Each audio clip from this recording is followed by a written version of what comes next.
가운 자들을 short dress allowed coming out.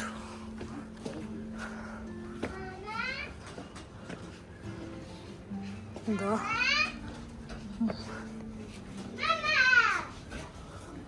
Tara temple lesson. The Buddha Shakyamuni temple. Jomuni Shakala Risha. Turn into the front of you and the Risha. And the Tongur. And then into the view in the Tonda on the street.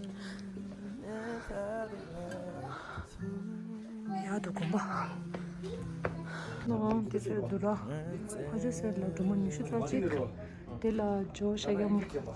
조 샤게체 아니. 데라 안데라 모셰.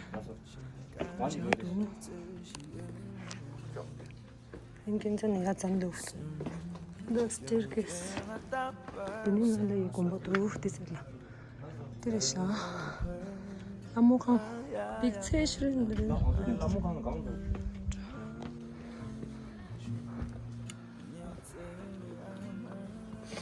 가운데래.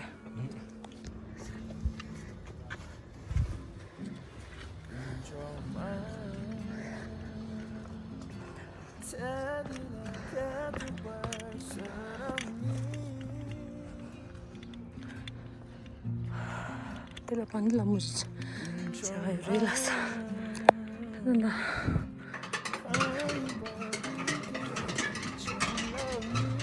나무 공부를 샤 나올라 나무 제가도 공부 보게 샤 나물로 제만 오더라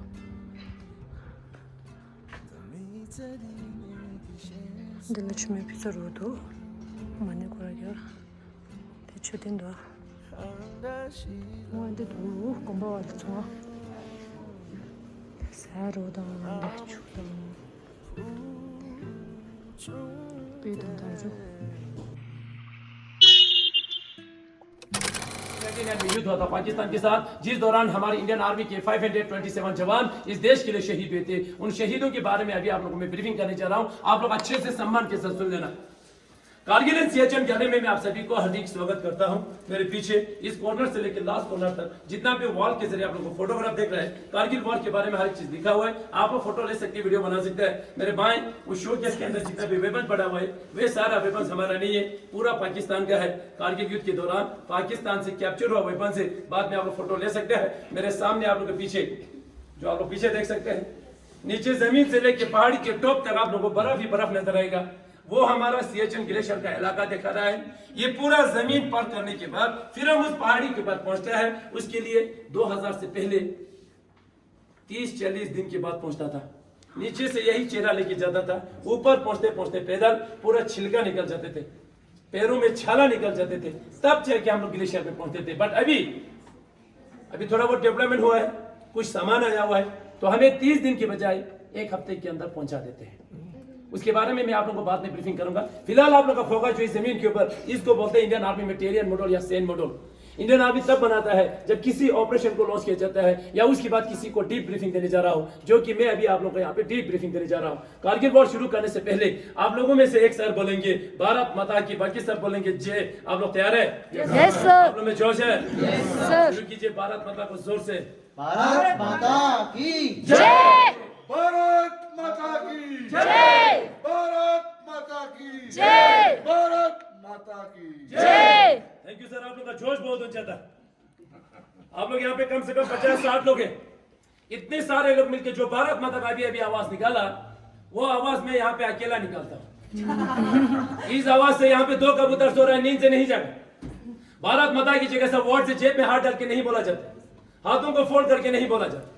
Bharat माता को हमेशा सम्मान करते हैं हाथों को race करते हैं ऊंची आवाज में 3 बार बोला जाता है क्योंकि भारत माता से उस जवान को युद्ध के दौरान जोश मिलता है एनर्जी मिलता है ताकत मिलता है वॉर शुरू होने से पहले वॉर खत्म होने के बाद भारत माता की जय पुकारता है जब तक आप लोगों का भारत माता ही ठीक नहीं होगा 5:30 बजे तक इसी तरह खड़ा रहेगा जिस किसी का भी हाथ नीचे दिखाई दिया दिन भर भारत माता पुकारने दूंगा बाद में नहीं बोलना सर मैं लेट हो रहा है आप लोग की आवाज जो है पाकिस्तान बॉर्डर तक जाना चाहिए, जाएगा?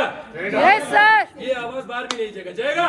यस सर, आप लोगों में जोश है? यस सर, तो जोश, और तो जोश, जोश यहाँ पे ज्यादा है। चलिए यहाँ से शुरू करें। भारत माता को जोर से एक साथ बोलेंगे, भारत माता की, बाकी सब बोलेंगे जय। चलिए शुरू कीजिए। भारत माता की जय, भारत माता की जय, भारत माता की जय, थैंक यू सर, जय हिंद। जय हिंद। भारत माता की जय हमेशा इस तरह जोश के साथ, सम्मान के साथ बोला जाता है। अभी आप लोगों को मैं यहाँ पे कारगिल वॉर के बारे में ब्रीफिंग करना चाह रहा हूँ, आप लोग ध्यान से सुन लेना। सबसे पहले ये चेरियन रोड के अंदर जितना भी रेड लाइन में दिखा रहा है, ये रोड से कोई कच्चे रोड, कोई पक्के रोड, इसके अंदर जितना भी ब्लू लाइन में दिखा रहा है, ये रिवर से कोई छोटे रिवर, कोई बड़े रिवर। चाइनीज से दो बड़े रिवर इंडिया के रहा है, एक ये इंडस रिवर और दूसरा शिंगू रिवर। उसके बाद पाकिस्तान से इंडिया के रिवर आ रहा है जिसका नाम है शिगारा रिवर, आपके सामने ठीक। उसके बाद इस मॉडल के अंदर कुछ रेड लेटर में कुछ गांवों का नाम लिखा हुआ रेड लेटर में, जैसे कि गुत्तारी, गोंड, मटियल, बिचौदन, मरोल। ये पीओके का कुछ गांव है जो कि अभी भी इसके अंदर मौजूद है। पीओके क्या होता है? पाकिस्तान ऑक्युपाइड कश्मीर, जो कि पाकिस्तान वाले बोलते हैं आजाद कश्मीर। उसके बाद जितना भी एरोहेड मेरे और इंडिकेट कर रहा है, ये एलओसी है। एलओसी क्या होता है? Line of control. मुझे आवाज नहीं आ रहा है। Line of control. Line of control, ध्यान से सुन लेना। ये जो कारगिल वॉर कैसे हुआ, क्यों हुआ? कारगिल वॉर नहीं होना था, कारगिल वॉर धोखे से हुआ। पाकिस्तान ने हमारे साथ बहुत धोखा किया था, इसीलिए जो कारगिल वॉर 1999 में पाकिस्तान के साथ वॉर हुआ। 1999 से पहले इंडियन आर्मी और पाकिस्तान के बीच में एक एग्रीमेंट के ऊपर साइन किया गया था कि विंटर्स के टाइम पे दोनों मुल्क उस हाइट के ऊपर नहीं बैठेंगे जहां पे ज्यादा बर्फ होता है। ना तो इंडियन आर्मी, ना तो पाकिस्तान के रेंजर्स, उनको रेंजर्स बुलाया जाता है। क्या बुलाया जाता है? रेंजर्स। इंडियन आर्मी एग्रीमेंट के हिसाब से नीचे डाउन हुआ, मगर पाकिस्तान ने ऐसा नहीं किया। पाकिस्तान धीरे धीरे अंदर आना शुरू हो गया और हमारा कुछ पोस्ट धोखे से चोरी छुपा ऑक्यूपाई किया। वो कौन सा पोस्ट है आप लोग जमीन के अंदर देख लेना। सबसे पहले द्रास के अंदर तोलोलिंग 0.5140, टाइगर हिल 0.4875, उसके बाद कारगिल के अंदर 0.5608, कक्सर एंड मजदास, लास्ट में आते हैं भटाली के अंदर जुबर हाइट, मुंटू डालो, खलूबार पोस्ट एंड यलदौर। ये पूरे का पूरा जमीन आप लोगों को यहाँ पे देखने में छोटा दिखाई देगा, मगर द्रास से लेके भटाली तक अबाउट 134 किलोमीटर जमीन उन्होंने धोखे से चोरी छुपा ऑक्यूपाई किया था। उस दौरान इंडियन आर्मी एग्रीमेंट के हिसाब से नीचे डाउन हुए थे। पाकिस्तान ने जितना भी जगह जमीन पोस्ट ऑक्यूपाई कर लिया। अब थी इंडियन आर्मी की बारी, उसको कैसे रिकैप्चर करना है, ध्यान से सुन लेना। भटाली के अंदर इंडियन आर्मी को कैसे पता चला कि हमारा पोस्ट ऑक्यूपाई हो चुका है। भटाली के अंदर एक पोस्ट है जिसका नाम है मुंटू डालू। क्या लिखा हुआ है? मुंटू डालू। आवाज कम हो गया। मुंटू डालू 506 के ऊपर एक चढ़वा था, भेड़ बकरी चढ़ाने वाला लद्दाखी सिविलियन जिसका नाम था टाशी नमग्याल। क्या था? टाशी नमग्याल। जो टाशी नमग्याल मुंटू डालू इलाके के अंदर हर हमेशा भेड़ बकरी ऊपर नीचे करते रहते थे। एक दिन मुंटू डालू इलाके के अंदर उसने वहां पे कुछ हरकत को देखा, वहां पे कुछ लोग हरकत कर रहे थे। पहले उसने देखा कि ये इंडियन आर्मी है कि पाकिस्तान आर्मी। वहां पे उसने देखा लंबे चौड़े पठानी सूट में 8 से 10 लोग पत्थर से बंकर बना रहा था। उनको कंफर्म हुआ कि ये इंडियन आर्मी नहीं है, पाकिस्तान आर्मी। इसीलिए फटाफट बटालिक बेस में आके इंडियन आर्मी को इंफॉर्मेशन दिया जाता है, सर मुंटू डालो इलाके के अंदर कुछ हरकत हो रहा है, आप लोग देख लेना बोल के। इंडियन आर्मी फटाफट एक्टिवेट हो जाता है और वहां पे पेट्रोलिंग तैयार किया जाता है। उस पेट्रोलिंग कमांडर का नाम था कैप्टन सौरभ कालिया। क्या था? 5-6 जवान इंडियन आर्मी द्वारा सबसे पहले यहाँ से पेट्रोलिंग के लिए भेजा गया। भेजा तो जाता है 5-6 जवान, वहां से एक भी जवान वापस नहीं आया। पूरे का पूरा जवान वहां पे शहीद हो गया। इसीलिए फटाफट इंडियन एयरफोर्स द्वारा वहां पे एक ऑपरेशन लॉन्च किया जाता है। उस ऑपरेशन का नाम था ऑपरेशन सफेद सागर। ऑपरेशन सफेद सागर इसलिए नाम दिया गया क्योंकि ज्यादा हाइट होने की वजह से इंडियन आर्मी और इंडियन एयरफोर्स दोनों मिलकर उस ऑपरेशन को सक्सेसफुल बनाया। ऑपरेशन तो सक्सेसफुल हो गया, मगर खालूबार 4812 के ऊपर हमारी 111 गोरखा राइफल का कैप्टन मनोज कुमार पांडे बहादुरी के साथ, ईमानदारी के साथ लड़ते लड़ते वहां पे वो शहीद हो गया। उनकी वीरता को देख के, उनकी बहादुरी को देख के भारत सरकार द्वारा उनको सबसे पहले परम वीर चक्र से सम्मानित किया गया। नेक्स्ट आता है द्रास के अंदर तोलोलिंग। क्या लिखा हुआ है? तोलोलिंग। ये जो तोलोलिंग मेन था हमारे लिए बहुत ही जरूरी था। क्यों जरूरी था तोलोलिंग हमारे लिए इतना? क्योंकि श्रीनगर से आते समय ये जो रेड लाइन आ रहा है द्रास होते हुए कारगिल, कारगिल से रेड लाइन आ रहा है लेह लद्दाख तक, ये हमारा NH1 है, नेशनल तोलोलिंग के नीचे से आ रहा है, इसीलिए ये पाकिस्तान की निगरानी में था। अगर आज हम सबसे पहले तोलोलिंग को रिकैप्चर नहीं करते तो आज यहाँ पे कौन होते? पाकिस्तान। ऐसा होने देते नहीं, ऐसा होने देते नहीं। ऐसा ना हो। तोलोलिंग को रिकैप्चर करने के लिए कैप्टन विजय थपर को टास्क दिया। कैप्टन विजय थपर बहादुरी के साथ, ईमानदारी के साथ तोलोलिंग को रिकैप्चर करने के बाद 22 साल की उम्र में यहाँ पे शहीद हो गया, जिसका द लास्ट पोस्ट आप लोग यहाँ पे जरूर पढ़िए। द लास्ट पोस्ट करके आप लोगों को प्राउड फील होगा, फख्र महसूस होगा। शहीद होने से 2 दिन पहले अपने पिताजी के नाम खत लिख के वो शहीद हुए। बाद में हम लोग अच्छे से पढ़ सकते हैं। उसके बाद पॉइंट 5140 को रिकैप्चर करने के लिए कैप्टन विक्रम बत्रा को टास्क दिया। आप सभी को मालूम होगा कैप्टन विक्रम बत्रा का दूसरा नाम भी है शेरशाह। के लिए ये आवाज बहुत कम होता है। कैप्टन विक्रम बत्रा का को टास्क दिया था 5140 को रिकैप्चर करने के लिए। और देखिए अभी बहादुरी के साथ 5140 को रिकैप्चर करने के बाद दोबारा आगे एडवांस करते समय 2 गोली लगने के कारण कैप्टन विक्रम बत्रा वहां पे घायल हुआ। घायल होते ही अपने सीनियर ऑफिसर को यहाँ से चार्ट वर्ड का एक मैसेज भी पास किया जाता है। वो मैसेज क्या था? ये दिल मांगे मोर। क्या था? ये दिल मांगे मोर। इस फिल्म को देखते समय इतना चिल्लाया होगा शेर से आया बोल के, ये दिल मांगे मोर, दिल मांगे मोर बोल के दोबारा 4875 के बढ़ने लगा। 4875 में पहुंचने से पहले कैप्टन विक्रम बत्रा 2 गोली लगने के बावजूद भी पाकिस्तान की 3 बंकर को ब्लास्ट करके जैसे कैप्टन विक्रम बत्रा 4875 टॉप में पहुंचने ही वाला था, अचानक बैक साइड में 5 गोली लगने की कारण कैप्टन विक्रम बत्रा भी वहां पे शहीद हो गया। उनकी वीरता को देख के उनको भी परम वीर चक्र से सम्मानित किया गया। बाकी उसके साथ जितना भी सेना थे, राइफलमैन संजय कुमार के साथ पूरा सेना मिलके 4875 को बहादुरी के साथ कैप्चर किया और वहां पे अपना तिरंगा लहराया, भारत माता की जय पुकार के संजय कुमार यहां से जीवित वापस आए थे। अभी भी संजय कुमार जीवित है। लास्ट में आता है टाइगर हिल। ज्यादा डोमिनेट होने के कारण इंडियन आर्मी को कम से कम 1 महीने का समय लग गया टाइगर हिल को रिकैप्चर करने के लिए। 18 गनेडियर को टास्क दिया था। आप लोगों ने नाम सुना होगा, गनेडियर योगेंद्र सिंह। गनेडियर योगेंद्र सिंह के साथ जितना भी सेना थे टाइगर हिल को 1 महीने के अंदर पूरे का पूरा रिकैप्चर तो कर लिया, मगर योगेंद्र सिंह को टाइगर हिल के ऊपर पहुंचते पहुंचते कम से कम 17 गोली लगा उसको। वहां पे 17 गोली लगने के बावजूद भी किसी भी तरह रेंगते रेंगते जाके अपना तिरंगा वहां पे लहराया, भारत माता की जय पुकार के योगेंद्र सिंह 17 गोली लगने के बाद यहां से जीवित वापस आए थे, अभी भी जीवित है। लास्ट में कारगिल 568 का सारे मजाज ये भी पाकिस्तान ने ऑक्यूपाई करके रखा था। इंडियन नेवी द्वारा लास्ट में यहाँ पे ऑपरेशन लॉन्च किया गया। उस ऑपरेशन का नाम था ऑपरेशन तलवार। ये जो है कारगिल वॉर 1999 एक्चुअल में शुरू हुआ था 42 से 2 मई को और कारगिल में आके 26 जुलाई को ये वॉर खत्म हो गया। कम से कम इंडियन आर्मी को 3 महीने का समय लग गया। पाकिस्तान ने जितना भी जगह जमीन पोस्ट ऑक्यूपाई करके रखा था, इंडियन आर्मी ने 3 महीने के अंदर पूरे का पूरा रिकैप्चर किया। पाकिस्तान को यहाँ से एक भी टुकड़ा लेके जाने नहीं दिया। इसीलिए हर साल 26 जुलाई को कारगिल विजय दिवस मनाते हैं और इस दौरान इस देश की सुरक्षा करते करते उन माओं का 3 महीने के अंदर 527 जवान इस देश के लिए शहीद हुए और 1100 से ज्यादा यहाँ पे घायल हुए। Thank you. जय हिंद। जय हिंद। आप सभी को मैंने यहाँ पे कारगिल वॉर के ब्रीफिंग किया, आप लोगों को अच्छे से समझ में आया? मैंने आप लोगों को यहाँ पे कारगिल वॉर 3 मिनट के अंदर ब्रीफिंग किया, जो कि बहुत ही कम होता है। 3 महीने को 3 मिनट के अंदर बोलना बहुत कम होता है। मैं आप लोगों को यहाँ पे फोर्स नहीं कर रहा हूँ, मैं आप लोगों को यहाँ पे जबरदस्ती नहीं कर रहा हूँ कि भारत माता को जोर से बोलिए, भारत माता को ऊंची आवाज में बोलिए। मैं आप सभी से विनती करता हूँ, इस भारत माता को हमेशा ऊंचा रखिए, क्योंकि मैं युद्ध देख के आया हूँ। मेरे जवान वहां पे लगते समय जब शहीद होता है, सबसे पहले उसके मुंह में एक ही वर्ड होता है कि भारत माता की जय पुकार के वो लोग शहीद होता है। हम लोग उनको यहाँ पे सम्मान करने के लिए, उनको याद करने के लिए भारत माता की जय पुकार सकता है। अगर हम लोग इनको याद नहीं करेगा, अगर हम लोग इनको सम्मान नहीं करेगा, तो यहाँ पे कोई सम्मान करने वाला नहीं है। पाकिस्तान खुद की सैनिक को जब आइडेंटिफाई नहीं करता है, तो हमारी जवानों को कभी भी सम्मान नहीं करेगा। आप लोग बाहर जाके देखिए, इतना बड़ा वॉर मेमोरियल बना हुआ है। उस वॉर मेमोरियल के अंदर 1897 शहीदों का नाम लिखा हुआ है। डेली उनकी आत्मा को शांति मिले वहां पे प्रे करता है, वेपन के साथ सलामी दिया जाता है, रीत चढ़ा के रखा हुआ है, दिया जला के रखा हुआ है, सभी जाके वहां पे सल्यूट करके सम्मान करके आता है। यहाँ पे हम लोग भारत माता के साथ उनको सलाम करता है। अगर हम लोग इनको सम्मान नहीं करेगा, तो आप लोग सुन लेना, कैप्टन सौरभ काली के साथ 5-6 जवान इंडियन आर्मी द्वारा पेट्रोलिंग के लिए भेजा गया था, एक भी जवान वापस नहीं आया। कहाँ गया वो 5-6 जवान? पाकिस्तान वालों ने वहां से जिंदा बंदे बना के ले लिया और उन जवानों के साथ वो वाला हरकत किया जो हम कभी सोच भी नहीं सकते हैं। 5 जवानों को 3 दिन के अंदर गोली मार के शहीद किया। छठा जो था हमारा कैप्टन सौरभ कालिया था। कैप्टन सौरभ कालिया को पाकिस्तान वालों ने 22 दिन जिंदा रखा, 22 का 22 दिन टॉर्चर किया। टॉर्चर करते समय सबसे पहले उसका दोनों आंखें निकाल दिया वहां पे। 10 दिन के अंदर वो जिंदा था, फिर भी उसका 10 जिंदा नाखून निकाल दिया।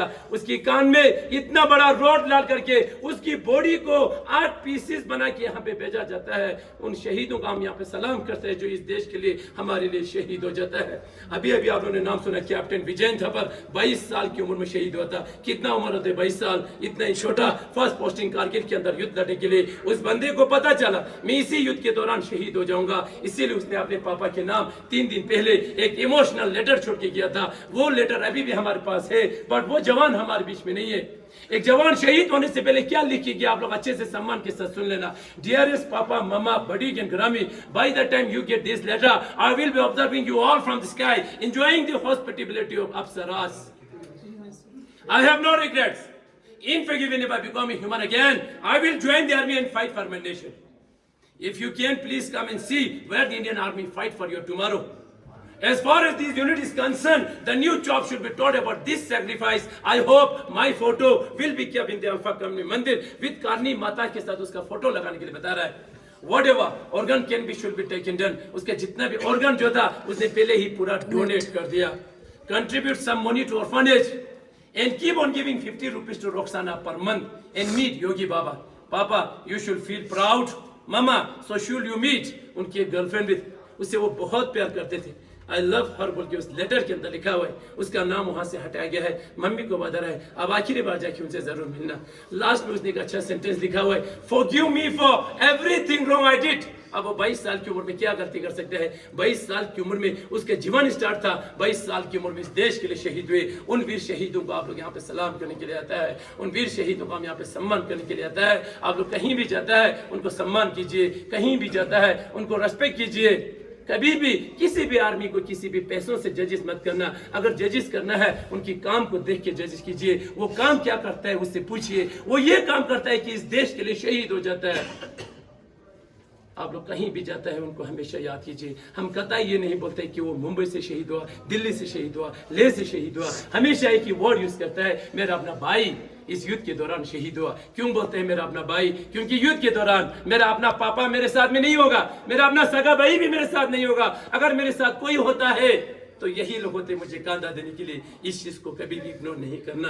वो लोग जब शहीद होने से पहले भारत माता की जय पुकार सकता है तो हम लोग उनको यहाँ पे सम्मान करने के लिए हमेशा भारत माता की जय पुकारता है। जहां भी जाता है फखर के साथ बोलिए, सीना तान के बोलिए, भारत माता की जय, भारत माता की जय, भारत माता की जय। Thank you sir. आज के दिन आप सभी लोग हमारे इस हॉल ऑफ फेम आने के बाद हमारे इन वीर शहीदों को याद किया, इनको सम्मान दिया, इनको रेस्पेक्ट किया। उसके लिए मैं आप सभी को दिल से मैं धन्यवाद बोलता हूँ। यहाँ तक मेरा कारगिल का ब्रीफिंग समाप्त हो जाता है। Thank you. जय हिंद। जय हिंद। नेक्स्ट 5 मिनट ब्रीफिंग है, ब्रीफ करूंगा। उस ब्रीफ में आप लोग यहाँ पे भी देख देख के जाना कि कहाँ कहाँ पहुंचा ये जो वीडियो।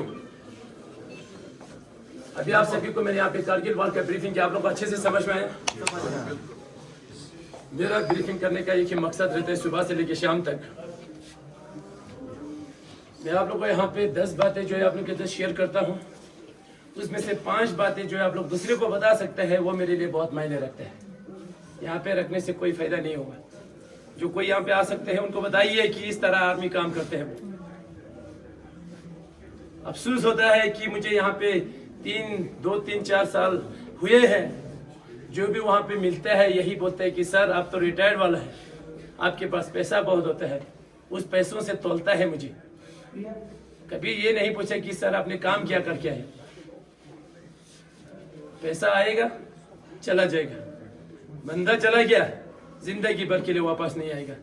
वो बंदा, वो जवान कल स्टार्ट हो जाता है छुट्टी जाना, वो ग्लेशियर के ऊपर से नीचे डाउन होते समय उस बंदे या बाकी बंदों को एवलांच आके पूरा लेके चले जाता है और उसकी घर में जो खुशी था वो गम में बदल जाता है। ये हमेशा होता है। सुबह एक साथ 10-15 जवान एक साथ ब्रेकफास्ट करता है, शाम को खबर मिलता है कि कोई भी नहीं रहा। कोई भरोसा नहीं है सीएचएन ग्लेशियर के ऊपर कब एवलांच आएगा, कब उसको लेके चला जाएगा।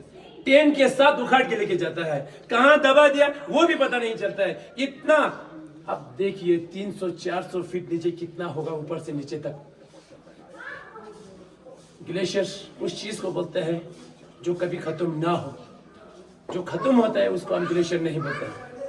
बाहर पहाड़ी है, उसके ऊपर बहुत बर्फ है, उसको हम ग्लेशियर नहीं बोल सकते क्योंकि वो विंटर्स में आता है, समर में चला जाता है। उस इलाके के अंदर 1 साल का बर्फ नहीं होगा, 2 साल का बर्फ नहीं होगा, 2000 साल पहले बर्फ होगा। तब से लेके अभी तक बर्फ गिरते हैं, सुबह भी बर्फ होता है, दोपहर में बर्फ होता है, शाम को भी बर्फ होता है। माइनस टेम्परेचर होने के कारण जितना बर्फ गिर रहा है वो वहां पे इतना मेल्ट नहीं होता है। अब मेल्ट नहीं होगा तो क्या होगा, जम जाएगा, उसके ऊपर और बर्फ आएगा, इतना बढ़ेगा, इतना बढ़ेगा, इतना बढ़ेगा, 2000 का बढ़ गया होगा तो कितना होगा, 25-30 हजार फीट हाइट के ऊपर पहुंचा हुआ। इस तरह स्लोप में है, नीचे से पानी बहते रहता है जो पूरा लद्दाख के अंदर भी चल रहा है, जो कभी खत्म ना हो, उसको हम बोलते हैं ग्लेशियर्स। वेयर इज ग्लेशियर, कहां पे ये ग्लेशियर, उसी नुब्रा तुर्तुक इलाके साइड में है, चारों तरफ आप लोगों को सीधा तुर्तुक नजर आएगा, बट उस तुर्तुक इलाका इस तरह है, लेफ्ट साइड में पाकिस्तान, राइट साइड में चाइनीज हमारे बीच में है और दोनों को डट के मुकाबला करता है। उस इलाके के अंदर 3 प्रकार का ग्लेशियर है, first glacier, second glacier, third glacier. हर एक ग्लेशियर के अंदर 30 से 40 पोस्ट होते हैं, पोस्ट मतलब एक बंकर जैसे। हर एक पोस्ट के अंदर 10 से 20 सोल्जर बैठते हैं, कम से कम 3 महीना, ज्यादा से ज्यादा 6 महीने। जाते समय 42 डेज का एक्लाइमेटेशन किया जाता है, जो आप लोग एक दिन भी नहीं करते हैं। 21 डेज का सियाचिन बेस कैंप आप लोगों ने सुना होगा, वहां पे ट्रेनिंग दिया जाता है। उसके बाद लास्ट में 10 दिन या 1 हफ्ते का मेडिकल चेकअप होता है, तब जाके पूरा कार्रवाई होने के बाद एक सिंगल सोल्जर ग्लेशियर जाने के लिए तैयार हो जाता है। सियाचिन बेस कैंप में ट्रेनिंग देते समय अगर वो 21 दिन के अंदर फेल हो गया, अगर वो 90 डिग्री आइस वॉल पार नहीं कर पाया, वो ग्लेशियर में नहीं जा सकता। इतना दिक्कत है ग्लेशियर जाने के लिए। जाते समय इस तरह ग्रुप में नहीं जाएगा, हाथ पकड़ के नहीं जाएगा, जा सकते हैं बट मुश्किल होगा। अगर हाथ पकड़ के इस तरह गया, यहां से भी हाथ पकड़ के आसान हो जाएगा, बातचीत करके हम आसानी से पहुंचेंगे। अगर हाथ पकड़ के जाते समय इसके बीच में से अगर ये बंदा नीचे चला गया, वो तो चला गया, मेरे को भी साथ लेके जाएगा, वहां से भी साथ लेके आएगा, पूरा खड्डे में चला जाएगा। इसीलिए सभी जवानों को सिंगल लाइन में रखते हैं, सभी जवानों को रोप के साथ कनेक्ट करके रखते हैं, सभी जवानों के बीच में डिस्टेंस होता है कम से कम 7 मीटर। नीचे नहीं जाता है, हमेशा पहाड़ी के ऊपर चढ़ता है। ऊपर चढ़ते समय बदकिस्मती से उस पहाड़ी के ऊपर से इतना बड़ा बर्फ का हिस्सा टूट जाता है, 20 में से 20 को या 20 में से 10 को लेके किसी खड्डे, किसी बर्फ के अंदर दबा देता है, जो पूरा वहां पे खत्म हो जाता है, गुम हो जाता है। उसका नाम है एवलांच। क्या है? एवलांच। और एक चीज आप लोगों ने सुना होगा, ग्लेशियर जाते समय रास्ता जमीन वाला नहीं होता है, मिट्टी वाला नहीं होता है, बर्फ वाला होता है, आइस वाला होता है। ज्यादा ठंड होने की वजह से उन रास्तों में दरारें हुआ होता है, और वो दरारें जो है 30-40 फीट नीचे जाता है। ऊपर क्या होगा, फ्रेश स्नो होगा, उस स्नो की वजह से दिखाई नहीं देता है। अगर उसके अंदर चला गया, वापस आना पॉसिबल नहीं है। उस चीज का नाम है क्रेवास। क्या है? क्रेक। ऊपर से आप लोगों को क्रेवास इस तरह नजर आएगा, खड्डा जैसा, और वो क्रेवास जो है 2 प्रकार का होता है। एक क्रेवास होगा जिगजैग और एक क्रेवास होगा स्ट्रेट। जिगजैग में चला गया तो नामुमकिन है, ढूंढेंगे भी नहीं, कहां तक ढूंढेगा पता नहीं। अगर पहले वाले फर्स्ट स्टेप में अगर होगा तो हो सकते हैं, अगर वो इस तरह चला जाएगा तो कभी नहीं मिलेगा। और एक स्ट्रेट जो होता है, वो दोनों दीवार आपस में फिर मिल जाता है, उसके बीच में इतना ही गैप रह जाता है, या तो सिर्फ नीचे चला जाता है या पैर ऊपर जा आता है, और वहां के बीच में वो फंस जाता है। इस तरह ना वो नीचे जा सकता है, ना वो ऊपर आ सकता है, और उसके बीच में वो डेथ हो जाता है। डेथ होते समय यहाँ से भी चिपका हुआ होता है, यहाँ से भी चिपका हुआ होता है। अब उसको खींचने के लिए हम अंदर रोप लगा के नहीं जा सकते हैं, किसी रोप की तरह खींचने की कोशिश करता है या किसी हुक की तरह खींचने की कोशिश करता है। वो चिपका होने की वजह से उसका पूरा कपड़ा जो है फट जाता है, उसका शरीर रह जाता है। अब वो शरीर को भी खींचेगा, उसका पूरा छिलका निकल जाता है। इस हालात में सियाचिन ग्लेशियर के ऊपर कभी कभी इस हालात से भी गुजरना पड़ता है, कभी कभी आसानी से आ जाता है। ऐसा नहीं कि पूरा हर एक जगह जवान को ऐसा होगा, ऐसा नहीं होगा। कभी कभी बदकिस्मती से किसी जवान को इस तरह हालात होते देख के आया हूं।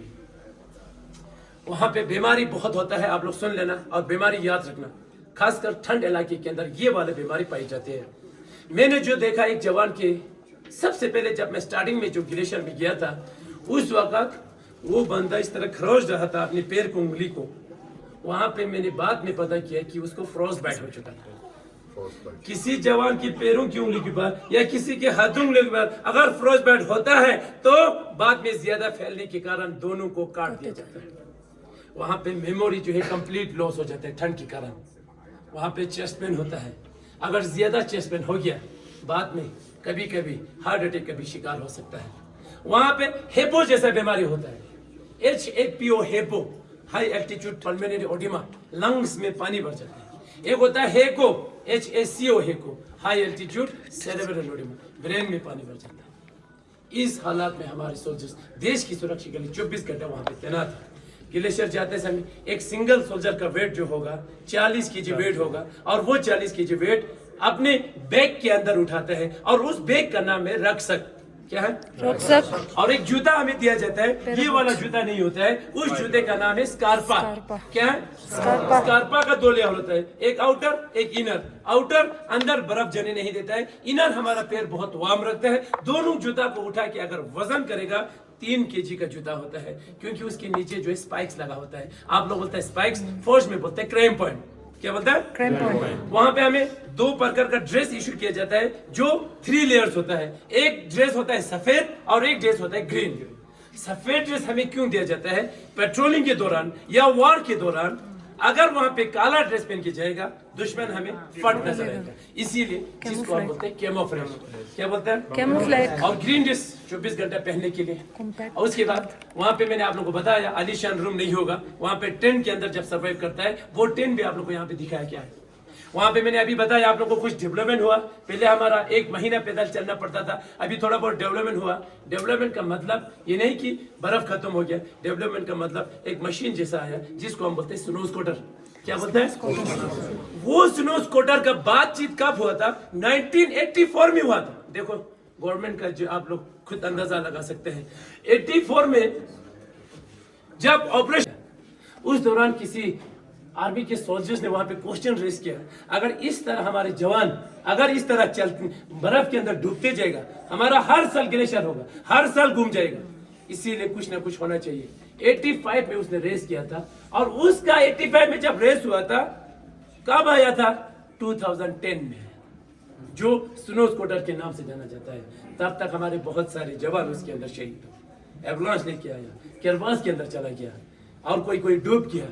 अब 2010 के बाद हमें बहुत आसान हुआ है, क्योंकि जो 1 हफ्ता 1 महीना पैदल चलता था वो अभी 2-3 या 1 हफ्ते में पहुंचा देते हैं।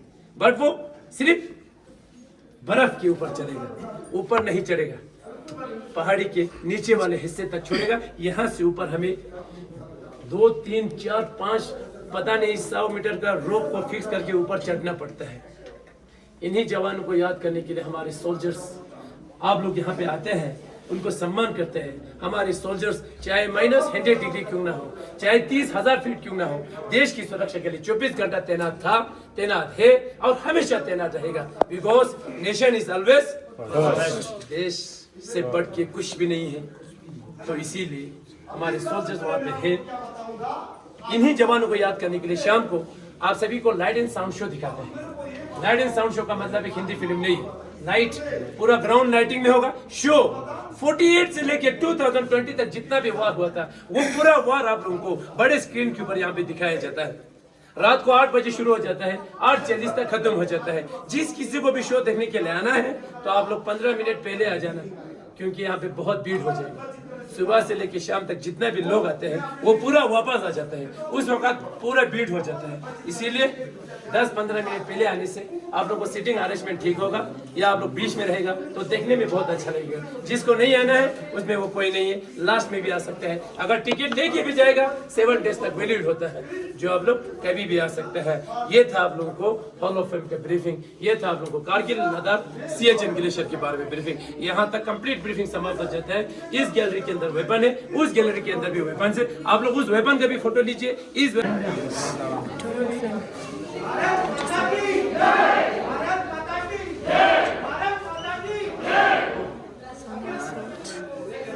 पाकिस्तान ती सांग पाकिस्तान ती Pakistan 라자 혼자 지 서로 레폴다 7.62 AK-47 면 AK-56 rush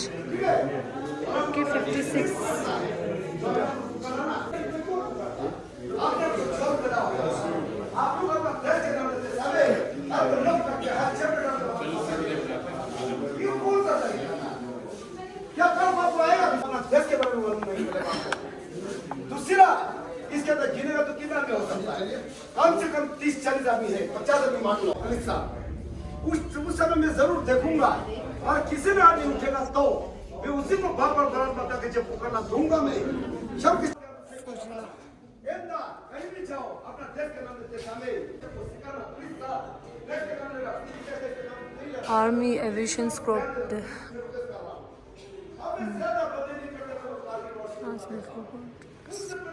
tamam hocam ben de. Supply in the show.